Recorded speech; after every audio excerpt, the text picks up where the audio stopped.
वो है क्रूड के रिगार्डिंग है। ऑयल मार्केटिंग कंपनीज के लिए तो बेनिफिशियरी है ही है, क्योंकि इंटरनेशनली क्रूड के प्राइसेस अभी $70 के आसपास चल रहे हैं और कल तो डिप $68 तक का पहुंच गया था। हमने भी कई एक्सपर्ट से बातचीत की मरेशी, तो उन सबका मानना है कि कोई भी इस कंडीशन में नहीं है कि हायर द क्रूड रखा जाए।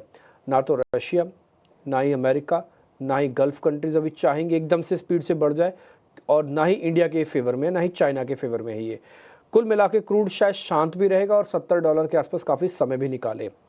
इसी का बड़ा बेनिफिट हमको एविएशन में दिख रहा है सर, पेंट कंपनीज में दिख रहा है, ऑयल मार्केटिंग कंपनीज में दिख रहा है। पिछले 3-4 दिन से अच्छा चल रही हैं ये। आपका टेक क्या है सर?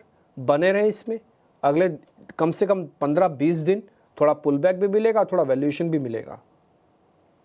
तो मुझे आई थिंक एक टैक्टिकल ट्रेड बिल्कुल हो सकता है, बिकॉज तीन वजह है। एक, जो क्रूड प्राइसेस में एक हमने कंसिस्टेंटली एक रेंज बाउंड ट्रेड देखा है, and now it is trading at the lower end of the range. Obviously I think एक बेनिफिशियल इम्पैक्ट डाउनस्ट्रीम कंपनीज के ऊपर इफेक्ट हुआ होता है। बट दूसरी चीज ये भी है कि जो दो चीजें होती है, एक आई थिंक जो इन्वेंट्री गेन स्ट्रोक लॉसेस होते हैं, इसको थोड़ा एडजस्ट करना पड़ेगा।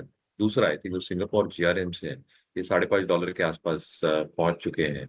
अगर यहीं पे कंसिस्टेंटली रहते हैं तो कहीं ना कहीं आई थिंक जो रिफाइनिंग मार्जिन है, यहाँ पे एक ठीक ठाक रुझान देखने मिल सकता है। But I think it has to be a consistent flow. I think 3 महीने तक ये ट्रेंड बरकरार रहनी चाहिए। But I think with the current juncture, at the current juncture, कहीं ना कहीं एक टैक्टिकल ट्रेड बहुत जरूर बनता है। थर्ड, आई थिंक जो डाउनस्ट्रीम प्रोडक्ट्स रहती हैं ऑयल मार्केटिंग कंपनीज के लिए, जिसे पेटकेम प्रोडक्ट्स कहते हैं, that is clearly determined supply demand factors की वजह से। जो डेल्टाज है वो ऑब्वियसली चाइना रूल करती है, क्योंकि चाइना का एक बहुत बड़ा डोमिनेंस है डाउनस्ट्रीम प्रोडक्ट मार्केट शेयर में।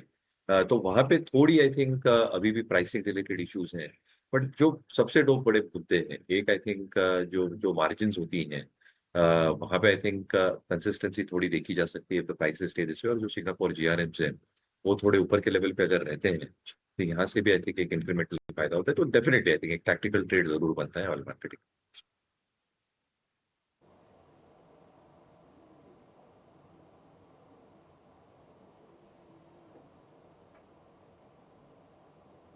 ठीक है, डन। ये पॉइंट टेकन हो गया सर आपका। और मैंने ऑयल मार्केटिंग कंपनीज और साथ ही पेंट कंपनीज और ये एविएशन वाली कंपनीज को हम 3-4 दिन से देख भी रहे हैं, और आपने भी बात इसको सही माना है।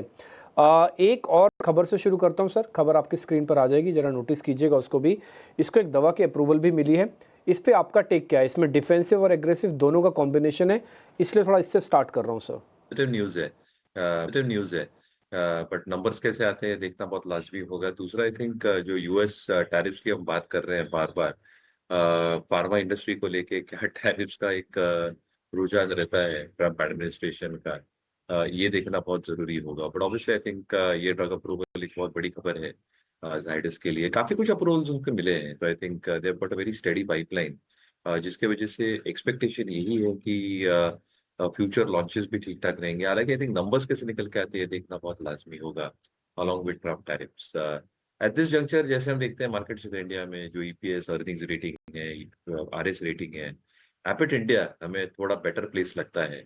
क्योंकि large part of the revenues, almost 98-99% revenues India India से ही आते हैं। मार्जिन 27-28% पे है, आरओईज 27-28% की भी है। बैलेंस शीट ठीक ठाक है, with very very minimal debt on its books. Dividend yield 8% के आसपास है। तो लगता है जाइडस में पॉजिटिव रिएक्शन होगा, but Abbott India something that we continue.